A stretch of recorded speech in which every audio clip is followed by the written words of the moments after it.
Hey, welcome into the PHNX Sun Show, brought to you by the DraftKings Sportsbook. Man, that was rough already. What? Did I miss my cue? Oh, yeah, you usually say hello and welcome to PHNX. There's a reason why I did not. Because I talked you out of it. Because you gave me crap I got about in his it. head And now already. I decided to go more casual. And you get This is hello and welcome everybody into another edition of the PHNX Sun Show. I'm obviously not Lindsey Smith. I'm Greg Esposito, joined by Saul Bookman, and we are brought to you by the DraftKings Sportsbook app, America's #1 sportsbook app. Don't forget to hit that like button, subscribe wherever you get your podcasts, and leave a 5-star review. Hit the like. Let's go. You can write whatever you want. It can be mean. It can be rude. Just leave the 5-star review. Yeah, we weren't supposed to be here today. No. But we are. You sound like Shawshank right there. I'm not supposed to be here. We weren't supposed to be here today, but we decided, you know what? Let's show off Saul's legs. That's why we're here. I mean, I said Saul's in shorts, so we're doing Let's hide this. the legs right now. There we go. No, what we got a call from our friends over at the Suns and said, hey, Torrey Craig wants to come on the show. There we go. AKA, we asked Torrey Craig if he'd join you, and he said, yeah, sure. And so we decided, why not? So Torrey Craig will be joining us on the episode Suns Forward. We got a myriad of questions. We'll go all over the board with him. We'll ask the burning questions that you want to know from Torrey Craig. But before we get into that, so I want to talk a little bit about the play-in tournament. Yeah, let's do it. Okay, we'll start with the Nets and Cavs because it's kind of a throwaway. That wasn't the main course last night on TNT. Nets went up big. It looked like, this is going to be a cakewalk. I believe they're up by as many as 20 at one point in that game. The Cavs stormed back late in the fourth, but too little, too late as the Nets hold off the Cavs. Were you surprised by anything in that game? No. Right, I probably more a little surprised that the Cavs couldn't put up more of a fight in the first half. But, young team, haven't been there for a while, not completely off guard. And when you got Kyrie shooting the way he did in the first half, most teams will be behind at half. Not going to lie, a bit frustrating that Kyrie can take half the season off and be this fresh in the playoffs. And that's going to come up big. That's going to be an important thing in this next matchup for them as they take on the Celtics. Kyrie on a revenge tour, first beating the Cavs, now getting a shot at the Celtics. Durant looked good too. He had 25, shot 9 of 16 okay. from 4. He was all right. He had 25. He was he was Kevin Durant in that. But the main course last night, and the one that impacts the Suns, obviously, in the immediate future, is the Minnesota Timberwolves coming back against the Los Angeles Clippers. Without Karl-Anthony Towns, who fouled out in the game, they make their big comeback. They win 109-104. That was, if you want an argument for why the play-in game the tournament should stick around and why it's worth it, that game is what you hand. You go here, watch this game. You can't tell me that this play-in tournament isn't fun. Yeah. Conversely, if you're the Minnesota Timberwolves, you're probably sitting there like, see, that's why we didn't need to be in the effing play-in game. Like we were far better than the Clippers record. I don't even know why the hell we're playing this game. We should be in the playoffs, right? So there is a counter argument to that. But yeah, I was very impressed by the Timberwolves, especially Anthony Edwards, who was just fantastic last night. He was the catalyst that really brought him back. And man, I thought when the Clippers were up by 10, I thought it was over. I was like, okay, they're about to pull away, game over. But I'm telling you, I know Pat Bev has his haters out there. I do not like him at all. But damn it, if he doesn't make an impact in one way or another, he's just such an annoyance. And you can see one team had Pat Bev, the other team didn't. And that little bit of difference was the separator last night at the end. Well, I hate Pat Bev, but I know if he were on the Suns, I would be like, this guy is exactly what we needed. This is the kind of energy. Like, some people feel that way about Jay Crowder. Some people feel that way about Chris Paul. So I get it. Is he dirty? Pat Bev is dirty to another level, but I understand why you'd like him if he's on your team. He's got dirty tendencies, and he always looks like he's on the edge. As we just keep the camera on Espo while I talk, that's cool. Yeah, just Wake slightly up. awkward. So, yeah, he's got dirty tendencies, and he looks like he's right there on the edge the whole time, like he's about to do something stupid. Like last night with the slap fighting between him and Markieff Morris. And well, who doesn't want to slap a Morais, and listen, that might be the first and only time I've ever been on a Morais side. Because I was like, bro, how are you going to kick this guy out of the game? And this guy's the one that's just slapping his hand away. Like, you can't do that. And I'm glad that the refs corrected themselves and said, all right, yeah, that was effed up. It should not have been a double tech. Like, the double tech is the weakest call in basketball. That's sitting on the fence. That's I'm too afraid to call what needs to be called here. So both of you go to timeout. I was thoroughly impressed by Minnesota. I did not expect them to have that in them, especially with Karl Anthony Towns in that foul trouble. I just did not see it coming. After watching the Clippers last night, one very real, a reality kind of came to me. These Clippers are not last year's Clippers. And I, therefore, am not afraid of any of these four teams that we could have possibly faced. Minnesota, I do believe now, is the tougher of the four, and we don't have to play them. The Clippers don't have any depth. That's what killed them last night. Paul George did his best in the second half to kind of keep things afloat, but even he started getting tired. Defensively, they were getting worked, especially in the last 4 minutes of the game. They couldn't find open shots. They couldn't hit anything. Reggie Jackson kind of disappeared. Like, watching that team last night, I was like, oh, yeah, the Suns would sweep these dudes, like, easily. So I'm not so concerned about the Clippers. I've said I've been concerned about the Clippers, but let me make it clear. I'm not concerned that they're going to beat the Suns. I'm just concerned that it's just a series that just muddies the water a little bit. You go 5-6 and get extra miles on the tires because Morai, even the proclivity that Paul George has to get to the foul line. It's an ugly brand of basketball. It's things that could just make it a longer series than it needs to be. Granted, everybody says, hey, it's the playoffs. You got to face, the tough competition. You got to beat everybody. Yeah, I get that.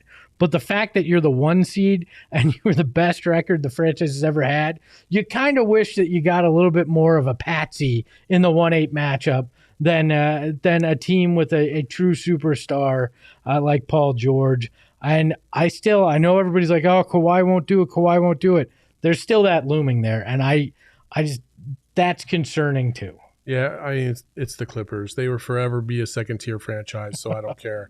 Let's sweep them, get them out of the way. I'm not concerned whatsoever. And I don't feel like they're as physical as I still feel like the ghost of Clippers last year is still hovering around here. And, yeah, we lost to them twice this year, but both those games were kind of like just kind of weird games anyway. So I'm not concerned about the Clippers in the slightest. I think we'd sweep them rather easily.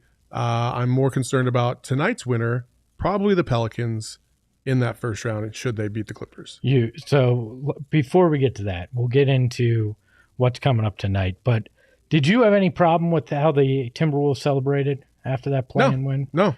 Because it seemed like that became such a big deal on TNT and on social, and I just didn't get it. I'm like, so they're happy they won. They should be allowed to celebrate. It's Minnesota, for Christ's sake. Real quick in the chat, Zhu is in there saying, is this one actually live? LOL. Yes, Zhu. Yes. We can read your comment, and we are live. We had some pre-recorded episodes, as you probably could tell, that we put on air, and so that might have thrown you off for a loop a little bit, but this is live, I assure you. Zhu, according to my phone, it is 2:10 p.m. on Wednesday, April 13th. So if reading your comment wasn't enough, there you go. Yeah. No, I didn't have any problem with the way the Clippers or the T-Wolves celebrated. Listen, they hadn't won a game in like 20 years. In the playoffs? Yeah. I mean, you know what I mean? Like, it's a big deal for that city. It's a big deal for a franchise like that. It's no different than, like, let's say the Coyotes finally getting back to the playoffs after having a 20-year absence. You know what I mean? Like the Suns after a decade last year. After game one, people were feeling pretty good. Now, we weren't in the play-in, so that was a little bit different. But listen, this is survive and advance in the play-in. Like, you have to win. Otherwise, you got to play another game or you're just out. And so it's a very NCAA tournament type feel, and I'm okay with that. Pat Bev, listen, I don't care who you are. I don't care how much you hate Pat Bev. If you just take what he went through with the Clippers in its individuality. Yeah, I'd be emotional too if this team was like, "No, we don't want to pay you. We don't think you're that, you're worth it." Knowing how much you put forth for the team just to get them to the Western Conference Finals, and how much you just absolutely you shed a lot of blood, sweat, tears for that organization. They were like, "Nah, we'll just go ahead and trade you." And they trade you to Minnesota. You get a revenge game in the play-in, and you get to beat that team. Oh, hell yeah. I'd be standing up on that freaking that little platform too. on the scorer's table. On the scorer's table, hell yeah. I did it as much as I can disdain Pat Beverly at times. He was on NBA Today. Yeah, earlier. looking like Prince Hakeem from freaking Coming to America. In a Versace robe on what appeared to be from his phone from his kitchen table. So I'm like, it's just funny. I can't hate on that. Chris Melton in the chat sums it up perfectly. He's trash, but trash has emotions too. That sounds like something I'd say at the end of an episode. So when we look ahead to tonight, the Hawks taking on Charlotte in the East, which is going to be the funnest of the 4 games, to be honest. Think? Dude, Trae Young against Melo? Yeah, hell yeah. Oh, I think that's going to be the worst. Why? Because they're 2 trash teams. But that doesn't mean it's not going to be a good game. I don't know. I don't. No defense? That game's going to be like 190 to 189, dude. The over is 236, and one of my picks today on the betting show was they have to play defense tonight, right? So I took the under, but... Oh, man. Way to be dumb, Shane. It's going to be a shootout for sure. I give Shane so much crap on this program, and I really do like Shane. I'm on a heater. I don't really listen to the haters right now. So who do you take in that game, though? What do you... I'm going to take the Hawks only because they're at home. Yeah, that's my feel. I don't see Charlotte getting hot, but I'm also the guy... hyped up about the game. I don't understand. You got 2 of the young stars in the NBA at the point guard position. Just running, throwing crazy passes left and right, shooting deep threes. What's not to love? At 4 o'clock on a Wednesday afternoon in Arizona. What else are you going to do at 4 o'clock on a Wednesday? Up. It's the NBA play-in with 2 Eastern Conference teams you don't give a shit about. On it's ESPN. Basketball at 4 o'clock in the afternoon. Again, what's the problem? I didn't say there's a problem. I just don't care for either of those teams. But I think you're right. Atlanta winds up getting the win. But I'm also the guy that said yesterday that the Nets would lose 2 games in the play-in. So what the hell do I know? I just hate the Nets. Such a miss. You doubted Kyrie and KD. I was like, bro, do you know who those dudes are? It's Ramadan. Don't doubt Kyrie during Ramadan. Everybody knows this. I can't believe I missed that. I'm sorry. Spurs at Pels tonight. This is a game that obviously directly impacts the Suns because whoever wins takes on the Clippers for the pleasure of getting their heads beaten in by the Phoenix Suns in round 1. What are you looking for in this game? Do you think the Spurs have any chance? Yes, I do think the Spurs have a chance. Is DeJounte Murray playing? Have we found that out yet? Yeah, he is. He is playing. So, yeah, just because of that alone, they have a chance. I think it's going to be a close game, but I do think the Pels are going to pull it out. I actually have the Pels playing the Suns in as the 8th seed. So I think the Pels are about to pull off 2 in a row. I definitely think the Pels win tonight. I have no clue what's going to happen in that New Orleans. I do know the winner of that game is going to be tired as AF.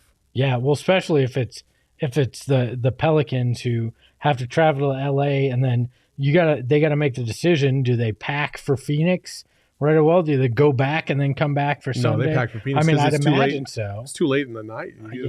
I'd imagine so. Which then, I think the Pels will be exhausted if they wind up in Phoenix on Sunday. That game going to be a 6:30 tip is what came. Shining in the chat says, "Who is that voice that keeps sounding like Jesus?" That's Shane behind the Mac. He's not showing his face. I'm not going to show my face, so I keep the allure. Yeah, so there we you go. also call him DJ Father, but that's only on the weekends. DJ Father. So you're thinking we're getting Pels Suns? Yes. I can see that. I don't see the Clippers losing a second game, though. Why do you think the Pelicans are going to take it to the Clippers at home? I just think that the Pelicans are far better defensively right now.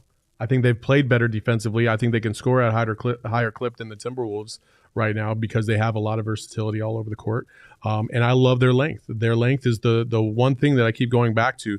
They've got power down low. So they have somebody that can actually handle Zubac down low and kind of keep him at bay.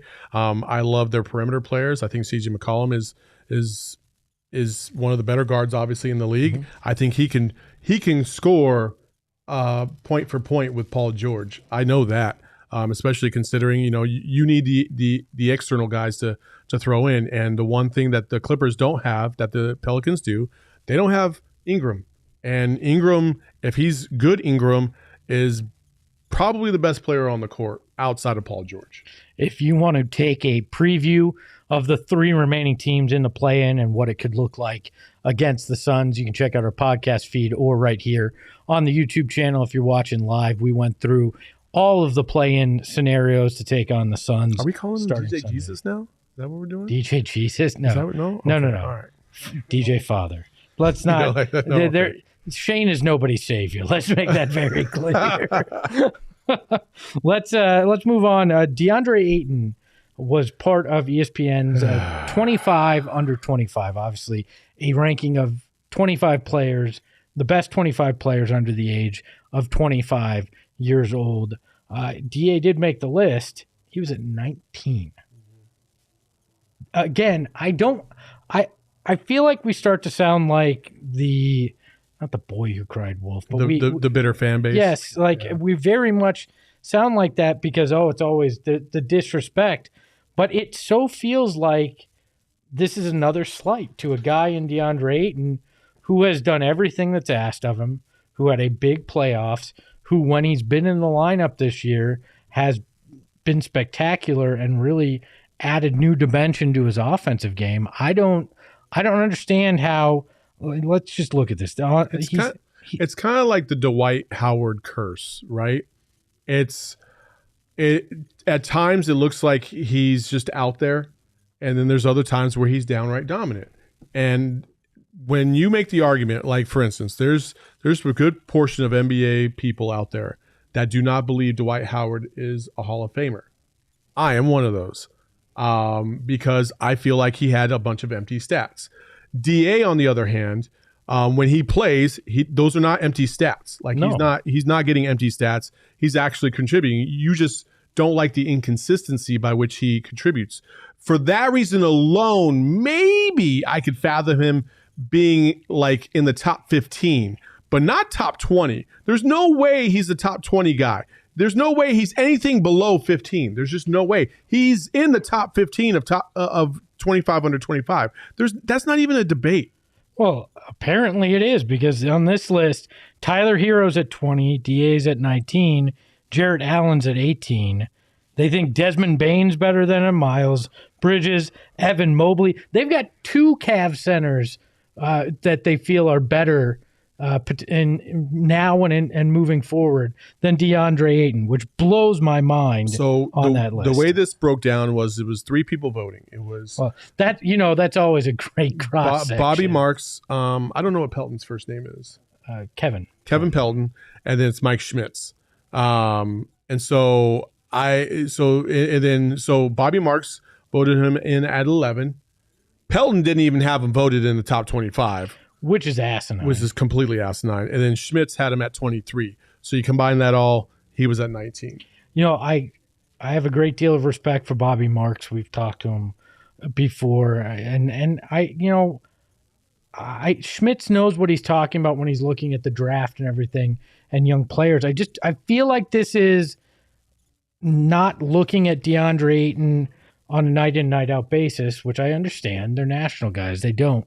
We sit here and watch it. When you see the little things he's doing, the way his offense has grown, that hook shot, the way that's come into play, I don't know how you say Jarrett Allen is a better player. I mean, even you look at the stats, and outside of field goal percentage, DA has a higher points per game. He's right there in rebounds. I don't understand it. I really don't. DA was 20th on this list last year, moved 1 spot to 19. Jarrett Allen was 23rd last year, moved to 18. I don't understand how you say Jarrett Allen's better, and that is front court teammate Evan Mobley, who averaged less in terms of DeAndre Ayton. And I get it. Some of this is projection into the future, but I still think DeAndre Ayton's a better prospect in the future as well. For sure. No, Evan Mobley, no. Well, look, we're going to So we're going to have our friend of the program. I'm just going to call him that because he's joining us. Torrey Craig going to join us live here in just a second. I know we have Cole behind. I think he's waiting for us to give him the thumbs up. But yeah, we can see you. I think we're good to go. We're good to go. So as soon as they bring on Torrey, we'll bring him up on screen. This is the joy of doing this live and bringing in a guest. So Cole, if there's something you need to communicate, text me and I'll be able to see that. So we don't bring you on live here. But yeah, looking at that list, it surprises me that DA is where he needs to be. And I'm guessing Cole's going to text me. I hope so. I'm sure he can hear me. There goes so, Torrey. Whoops, sorry guys. But yeah, when you're looking at that list, I don't understand it. Are we the drama? Are we the ones that are overvaluing his impact? Because I genuinely feel like we're starting to sound like that annoying fan base that every time there's something to complain about, we're like, oh, the disrespect, I can't believe it. But it genuinely feels like that. Well, I think people just want their due, and when for far too long, what has been happening is it was like, oh yeah, these players are good, but they didn't win. Like especially with Devin Booker. And so when you flip the script, you hope that they start to get their due, but that's not happening either. So which one is it? Is it they're really, really good on bad teams or they're really, really good on good teams? Either way, what it is you just don't want to recognize them because you think the East Coast, for whatever reason, is the end all be all, which it is not. Well, now you got me wondering. I'm going to look at this. So Tyler Hero, East Coast, he was one above DA.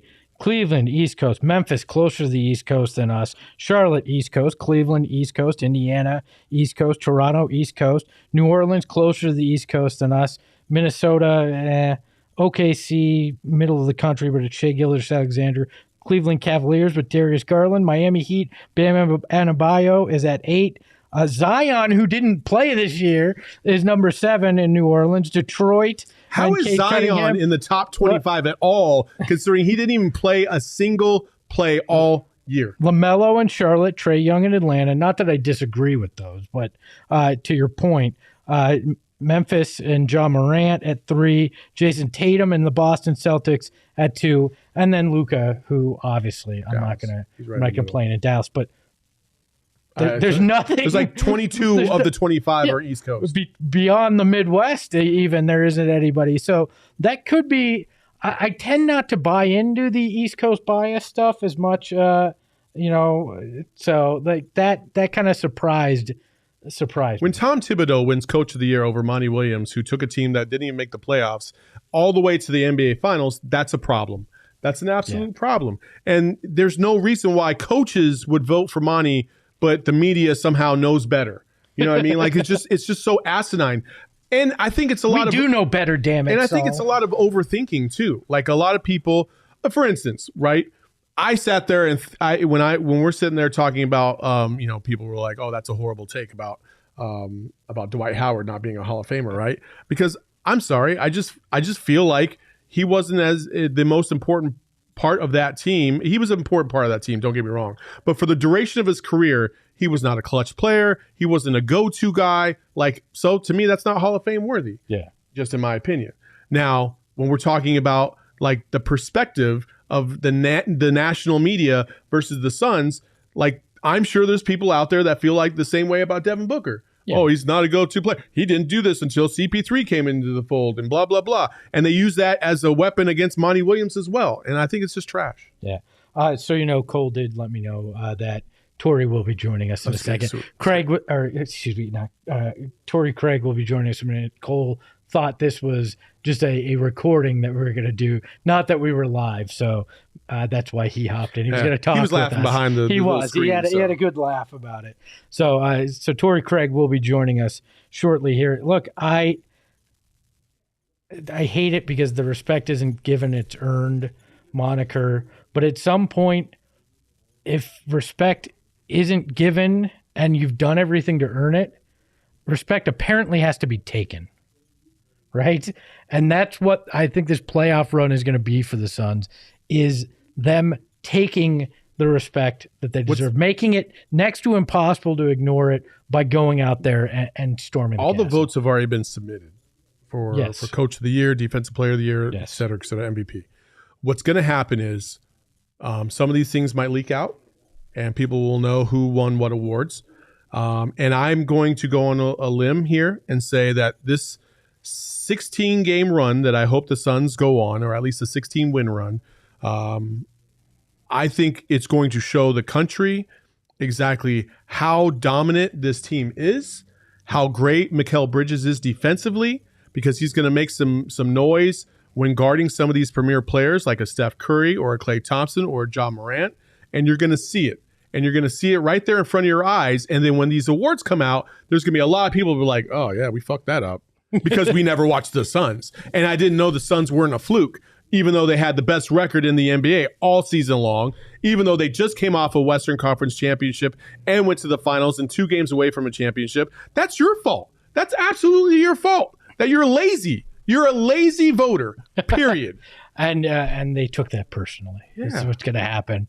I don't mind if some of this leaks out and it's extra fuel for this team, because it obviously bothered them last year when Monty didn't win Coach of the Year. I don't know how much fuel these guys could possibly have left to fill the tank, because I think the tank is absolutely full. Hey, as we've all learned, any fuel that you can get that's free, you take it right now in this world, right?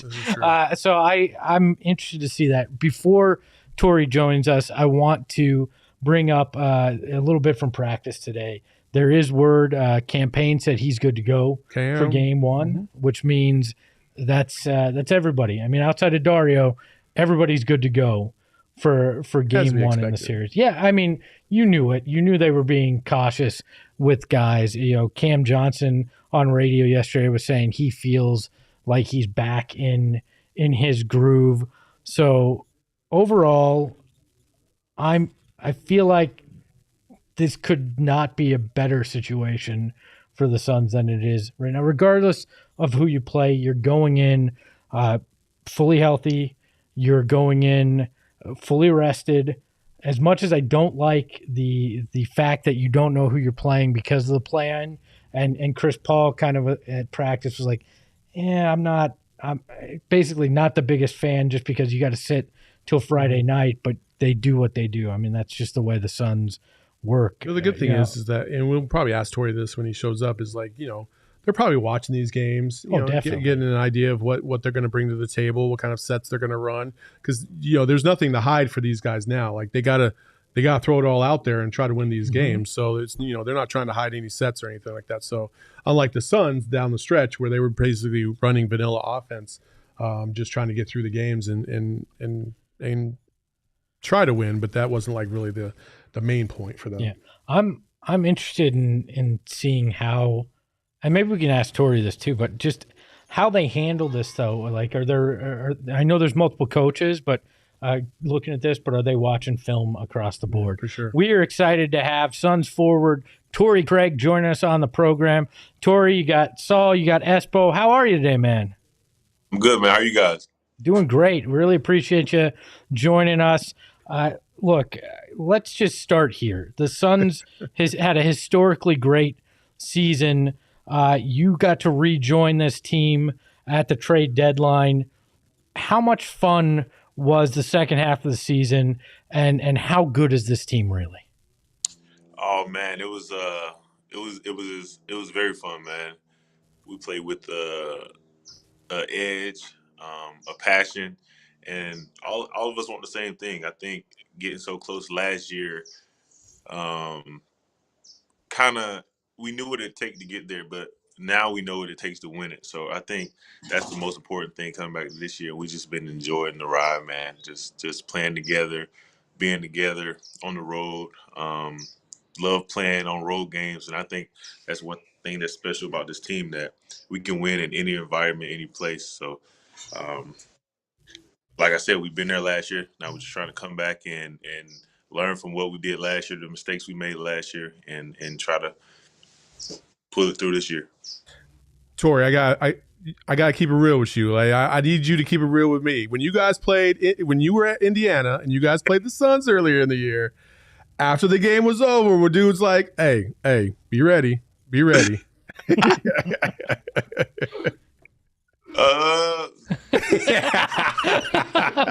Let's not get anybody fined, Torrey. I was just happy to see those guys, man. We went on a special run last year, so playing against them, it was fun, man. It was competitive, and it was nothing more than that. What did it mean to you to come back, though? Because I'm sure it was difficult in the off season to have to make the decision. But what did it mean to know that this team, this front office, wanted you back and that you could be a key part of what was going on here again? Well, yeah, I initially wanted to come back. It just didn't work out the way either party wanted it to. So, I mean, when I left, it was like an empty feeling because I knew what kind of group we had, and I knew like how close we were. And just to leave and just go to another team is kind of like leaving all in the past. It was tough, but coming back, it just all made sense, man. It all felt right, and yeah, man, I'm just glad to be back with this team and trying to go for another deep run. Does it make you feel? How does it make you feel when you get the type of reaction from the fans? Because they really love you out here, and they've really supported you since you came out here last year. Yeah. How does that make you feel?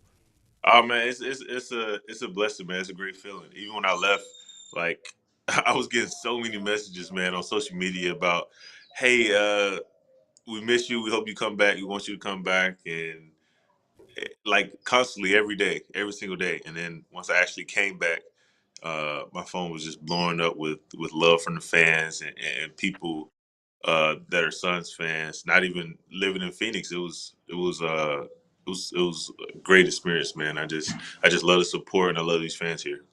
Your path to the NBA was unconventional, I would say. Coming out of a small school, you played in Australia, New Zealand. What is it like to now be at the highest level of basketball on the best team, and how much does it make you appreciate that journey to get here? Oh man, I appreciate it. I appreciate it every day, man. Like I said, I don't take one day for granted because I know where I came from and I know what it took to get here. So now that I'm here, I don't take any day for granted. I cherish every moment of being in the NBA because my career in life could be a completely different. Especially coming from where I'm from, a small school, 300 people, a small town, like 3,000 people, and just going overseas to Australia, and then from the Denver Nuggets finding me over there to Summer League, just staying with it and working every day, and it finally paid off. So I'll be forever grateful for the opportunity to play in the NBA. And like I said, I cherish every moment. I have a question from your NBL days. What is a taipan? I saw the teams you were on, and I saw you were on the taipans. What is that? Thing's a snake. Okay, good to know. I was asking the same question though when I went there. I was like, "What is a taipan?" But I guess it's a snake. I'm not even sure. I know. Torrey, obviously, I just mentioned the fans and how much they love you. Denver fans actually also love you, but we got to take it back a little bit. Go ahead and run the clip. Last year, playoffs. Pickpocketed by Saric. Here comes Payne. Hold on for Trout. I mean, walk us through that moment against your former team, how you felt in that. Was that the highest high you might have had on the basketball court? To be honest, man, I think so. Because just the magnitude of the game, the moment, the fact that it was against my former team, and it was was that game 1 or 2? Game 1. That was game 1. Game 1. So I remember having text messages with Warner. I'm not going to say which player it was, but it was a player on the Nuggets. And after they beat Portland, he was like, "Yeah, we cover for y'all." And I was like, "Hold up, bro. We're not Portland. It's different."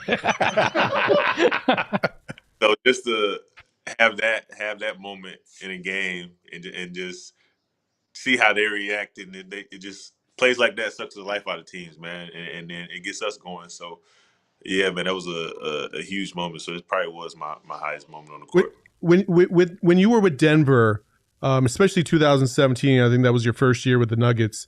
You had guys like Richard Jefferson on the team and other guys. I know Richard. Was he as big a trash talker with you in 2017 as I remember him to be? Yes, on the plane. He used to talk about my school I went to. He's Upshaw State.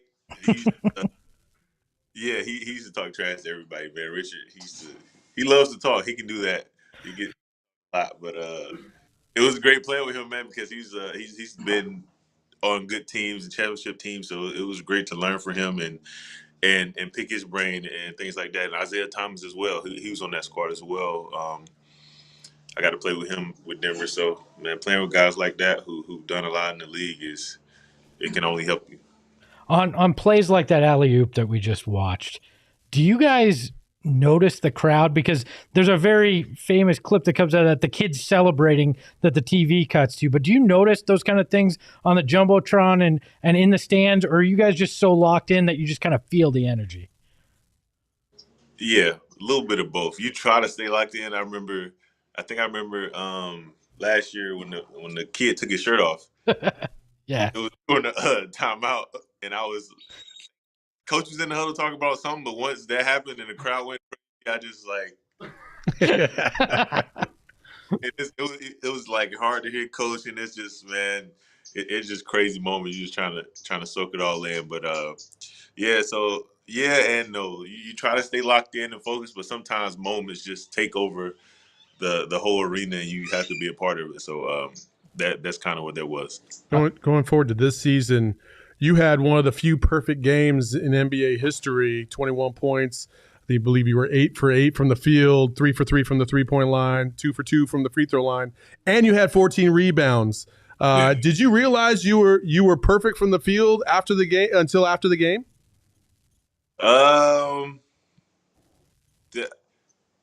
I didn't realize it until after the game, because in the game, like, it's so many things that happens in the game. And in today's NBA, you don't know what they count as a miss. You go for a tip rebound and then miss it and hit the rim, that counts as a miss. So I didn't know until after the game.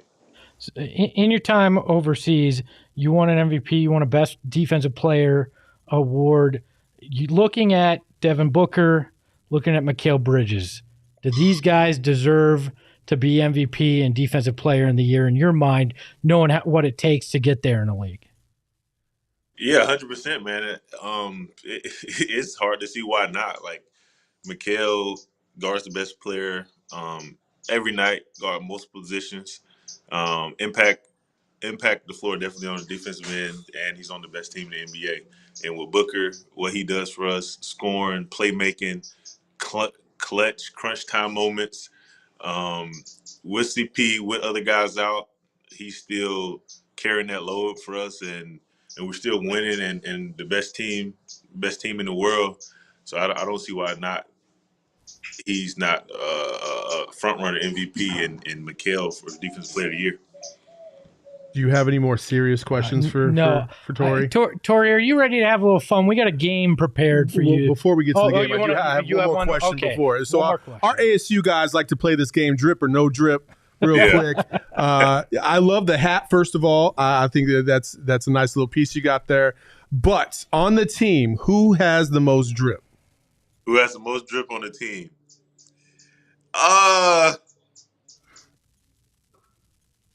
Man, I don't want guys looking at me side eyes. Who fits your style the most? Then let's just say it that way. You know, who do you kind of vibe with the most? I guarantee you, there's about 5 guys on the team that swear they have the best drip. Jay Crowder, definitely Book and CP. We could probably throw DA in there. So in their heads, they definitely have the best drip. Okay, so you know where I'm gonna go next, right? What? Who got the least drip? Who got the least drip? It was Frank when he was on the team, wasn't it? Yeah, Frank. Let me see. The least drip. Somebody else, man. You don't have to answer it. We don't want you to get in trouble with any team. No, I want to know. I want answers. I want to know who got the least drip. Us today. Yeah, it is definitely us. Okay. If I had to choose, I'm trying to go down the line.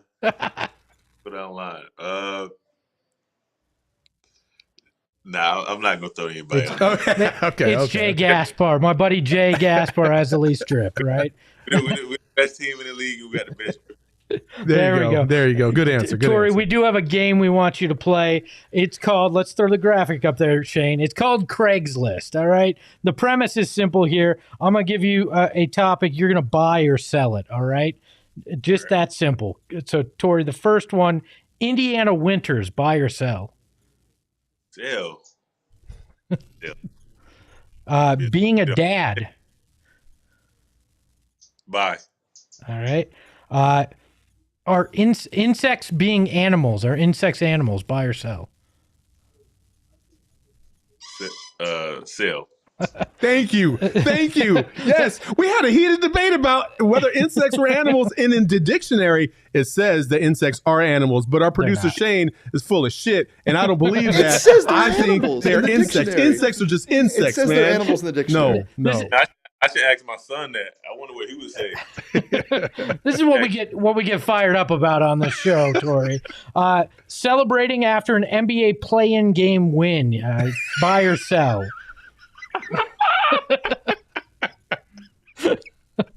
Sell.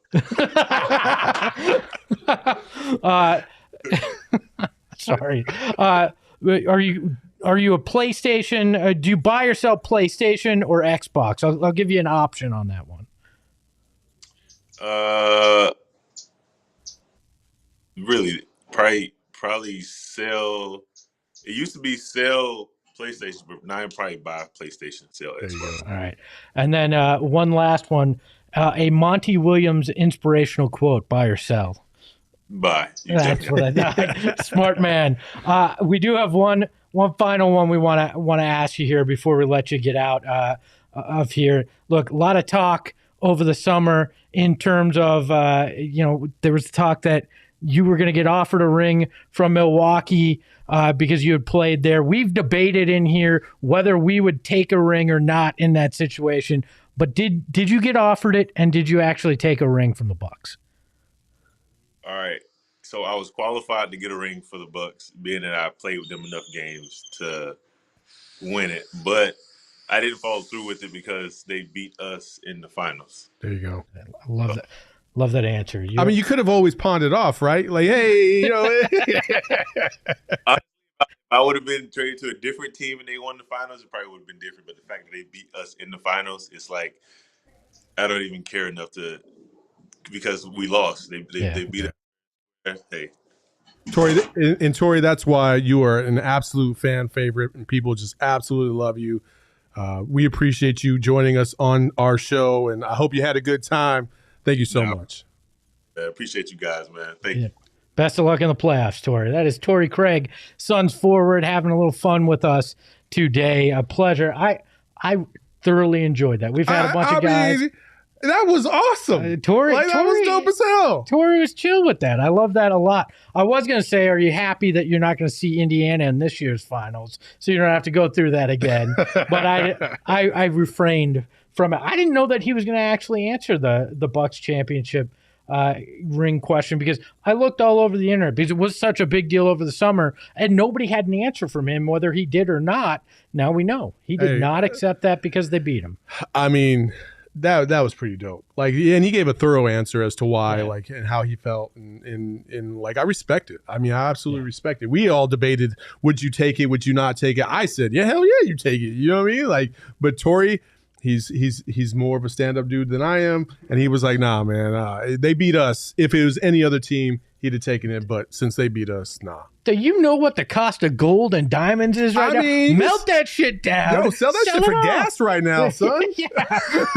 No, I actually appreciate that because, as fans, it hurts when you watch your team lose like that. I can't imagine what it's like to be on the actual court and then know that those were guys you were in the locker room with, and then be offered, hey, you want this rig? I get it. I totally get it. So a pleasure to have Torrey Craig here. I'm going to do a Lindsay Staples. So anything else you want to talk about? No. No weird. That's usually my gut reaction every time she asks that, but I'm like, okay, let me think of something just in case. But no weird H Mart foods I have to. No. I did not bring the salmon skin chips. So that's next time. That is next time. That's next time. Look, I don't know. We may have another episode before Sunday. Well, there may be a surprise. I think at the least we will talk probably either late Friday night or Saturday about the matchup that the Suns will have on Sunday evening. So yeah, definitely Sunday evening coming up at 6:30 p.m. is tip time. Juice says you got to do the well. We will. I can't look. I'm going to be honest. I haven't read the comments because I can't see the comments. There's a basketball. Rach gave us the super chat. Man, I cannot speak right now.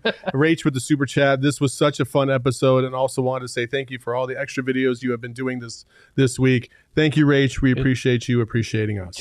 Just wait. There's a couple more coming. There may be a we got shit to do video all day. And Gerald and Lindsay left us to our own devices. We might go ham a few more times this week. And I may have a video essay. I may do one. I'm tempted to.